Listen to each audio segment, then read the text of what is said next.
कहानी की जड़ें उनके पिता के संघर्षों में है। दादाजी के गुजर जाने के बाद उनके पिता को सिर्फ 14 साल की उम्र में, सोचिए कितनी कच्ची उम्र होती है, घर की जिम्मेदारियां उठाने के लिए खैरथल छोड़ना पड़ा। सिर्फ 14 साल में? बहुत मुश्किल रहा होगा।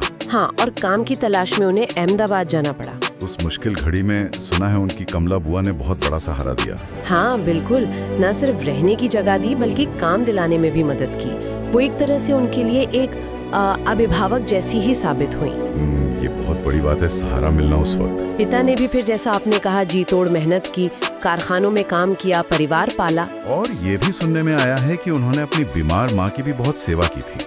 हाँ, शायद अपने भाइयों से भी ज्यादा बढ़कर। ये दिखाता है कि उनमें जिम्मेदारी का एहसास कितना गहरा था। निश्चित रूप से। लेकिन यही एक और पहलू भी है जो ध्यान देने लायक है। क्या?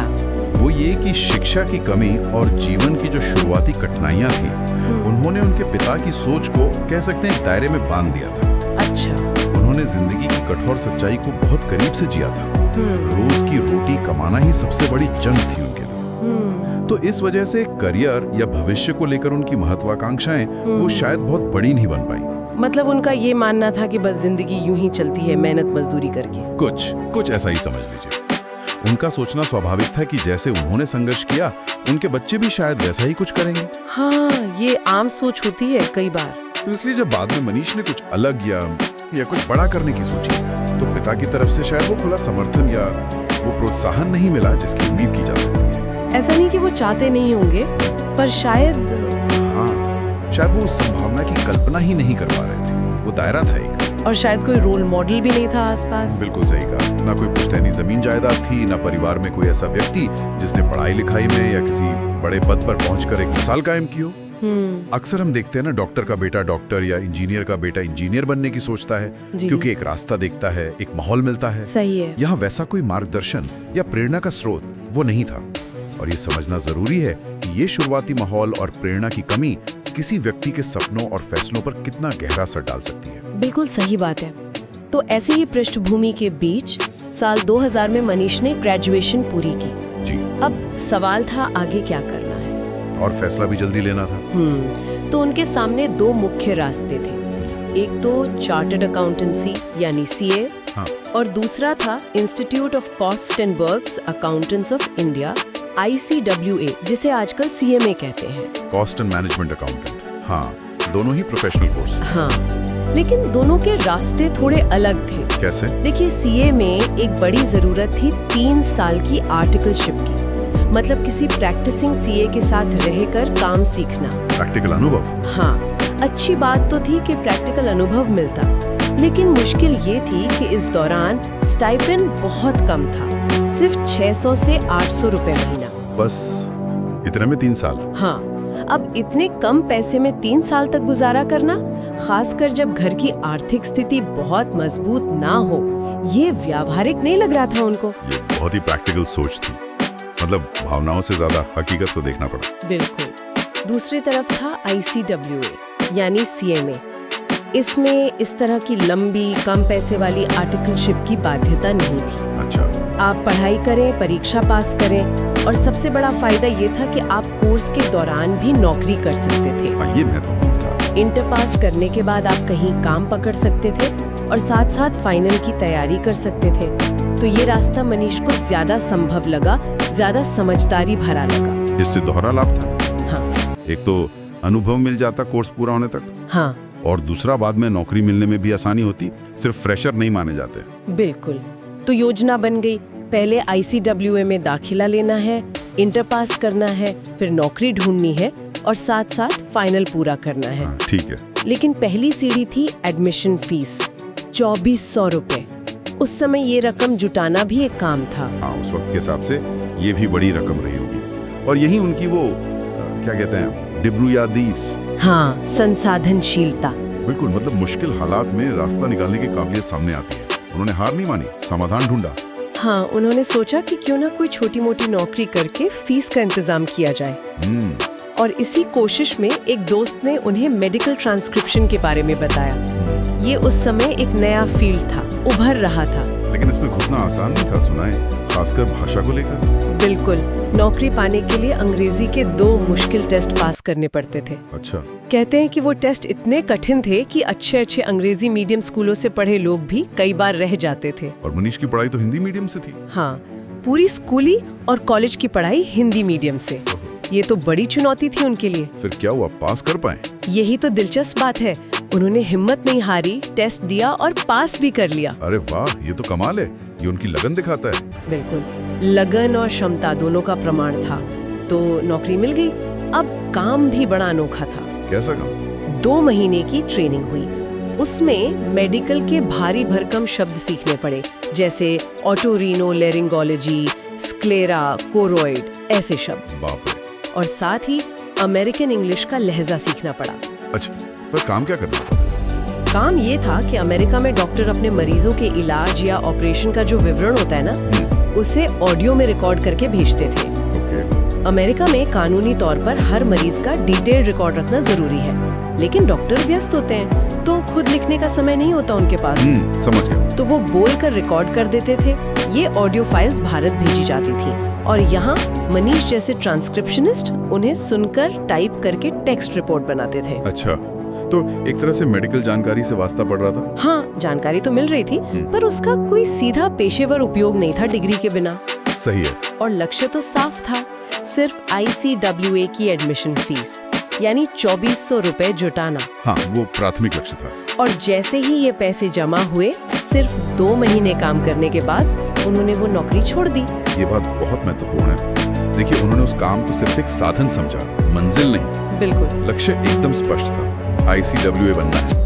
जैसे ही साधन का काम पूरा हुआ, वो वापस अपने मुख्य रास्ते पर आ गए। सही है। कई बार लोग ऐसे अस्थायी कामों या रास्तों में उलझ कर रह जाते हैं, लेकिन यहाँ लक्ष्य पर फोकस साफ दिखता है। और उन्होंने वो लक्ष्य हासिल भी किया। हाँ, बिल्कुल। तो करियर के मामले में उनकी सोच और फैसले बहुत स्पष्ट और व्यवहारिक लगते हैं। लेकिन जैसा मैंने कहा, जीवन सिर्फ करियर तक ही सीमित नहीं था। उनके मन में एक और तरह की खोज भी चल रही थी, एक आध्यात्मिक जिज्ञासा। अच्छा, वो किस तरह की, कुछ अंदाजा? उन्होंने गुरुवानंद स्वामी और उनके अनुयायियों को देखा था, खासकर वो जय गुरुदेव का नारा। हाँ, सुना है, काफी जोश से लगता था। बहुत जोश और जुनून से। वो उन्हें थोड़ा अचंभित करता था, जैसे किसी दीवानगी की हद तक। उन्हें लगा कि जरूर यहाँ कोई गहरा ज्ञान होगा, कोई रहस्य होगा जो उन्हें नहीं पता, जो लोगों को इतना खींच रहा है। तो एक उत्सुकता जागी उनके मन में। बहुत ज्यादा। और इसी उत्सुकता में वो स्वामी की सभाओं में जाने लगे। अच्छा। और 1-2 बार नहीं, बल्कि कई अलग अलग जगहों पर गए। कोटपुतली, जयपुर, गुड़गांव, सोनीपत, फिरोजाबाद, काफी जगह। हाँ, यहाँ तक कि तिरुपति के पास रामापुरम आश्रम में 2 बार गए। एक बार नवरात्रि में, एक बार महाशिवरात्रि पर। 2 बार आश्रम भी गए। फिर बैंगलोर, पुणे, अहमदाबाद, कुल मिला के शायद 10 बार। 10 बार उन्होंने इन सभाओं में भाग लिया। 10 बार। ये तो काफी दिखाता है कि वो वाकई कुछ ढूंढ रहे थे, कुछ पाने की उम्मीद थी। लेकिन क्या मिला उन्हें वहाँ? यही उनकी कहानी एक अलग मोड़ लेती है। कैसे? इतनी बार जाने के बाद और ध्यान से सुनने के बाद भी उनका अनुभव ये रहा कि ज्यादातर बातें वो हर सभा में दोहराई जा रही थी। अच्छा, वही बातें बार बार। हाँ, वो जिस गहरे नए ज्ञान या किसी अंतर्दृष्टि की तलाश में थे, वो उन्हें मिलती हुई महसूस नहीं हुई। तो फिर वो जो शुरुआती उत्सुकता थी, वो धीरे धीरे कम होने लगी होगी। हाँ, ऐसा ही हुआ। उन्हें लगा कि बार बार वही बातें सुनने से क्या हासिल हो रहा है, मतलब कुछ नया नहीं मिल रहा। और इसके अलावा स्वामी से सीधे तौर पर मिलने का, व्यक्तिगत रूप से कोई सवाल पूछने का या अपनी शंकाएं दूर करने का वैसा कोई मौका भी उन्हें नहीं मिला। भीड़ बहुत होती होगी शायद। हाँ, भीड़ बहुत होती थी और वो सीधा संपर्क संभव नहीं था। तो ज्ञान प्राप्ति के नजरिए से उन्हें लगा कि वहाँ कुछ खास हासिल नहीं हो रहा है। ये एक अहम मोड़ है। जब ज्ञान की प्यास नहीं बुझी, तो फिर वहाँ जाने का आधार क्या बचा? क्या सोचा उन्होंने? यही सवाल मनीष के मन में भी उठा। जब ज्ञान नहीं मिल रहा, तो फिर गुरु मानने का आधार क्या हो? सही बात है। अंज स्वाध्याय जैसी चीजों में उनकी वैसे भी कोई खास रुचि नहीं थी, और अगर होती भी तो जिस तरह का माहौल था, उसमें कोई व्यक्तिगत मार्गदर्शन या गुरु शिष्य वाला सीधा संवाद वो संभव नहीं लग रहा था। तो फिर आकर्षण का केंद्र क्या था? मतलब लोग क्यों जुड़ रहे थे इतनी बड़ी संख्या में? उनके मन में क्या विचार आया? उनके मन में विचार आया कि शायद शायद एकमात्र कारण बचा है चमत्कार। चमत्कार?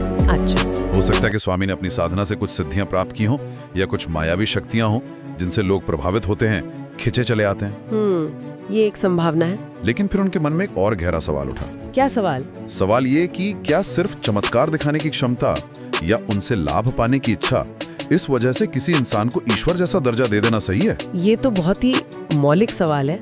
हाँ, अगर हमें अपने मन में इतनी गहरी श्रद्धा और इतना अटूट विश्वास जगाना ही है, तो वो विश्वास सीधे ईश्वर में ही क्यों ना लगाया जाए? बीच में किसी व्यक्ति या चमत्कार की जरूरत क्यों महसूस हो? सीधा कनेक्शन ईश्वर से क्यों नहीं? बिल्कुल।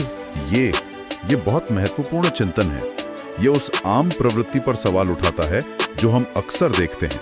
किस प्रवृत्ति पर? जब लोगों के जीवन में दुख आता है, कोई बीमारी या कोई बड़ी परेशानी आती है, तो कई बार उनका भगवान पर से विश्वास डगमगाने लगता है। हाँ, होता है ऐसा। वो शिकायत करते हैं, भगवान हमारी सुनते क्यों नहीं? अगर सुनते तो हम इतने दुखी क्यों होते? और फिर वो किसी बाबा या गुरु की शरण में चले जाते हैं, ये सोचकर कि शायद वही मदद करेंगे। हाँ बिल्कुल, इस उम्मीद में कि शायद ये व्यक्ति ज्यादा शक्तिशाली है, ज्यादा चमत्कारी है और शायद यही उनके दुखों का अंत कर देगा। ये कुछ ऐसा हो जाता है जैसे आस्था कोई सौदा हो। सौदा कैसे? मतलब जब तक जीवन में सुख है, सब ठीक चल रहा है, तब तक भगवान अच्छे हैं। जैसे ही दुख आया, भगवान को छोड़कर किसी ऐसे व्यक्ति को पकड़ लिया जो तुरंत राहत या चमत्कार का वादा करता दिखे। हाँ, ये तो आस्था कम अवसरवादिता ज्यादा लगती है। बिल्कुल, भक्त का रिश्ता ऐसा नहीं होना चाहिए। मनीष एक और गहरी बात की ओर इशारा करते हैं। क्या?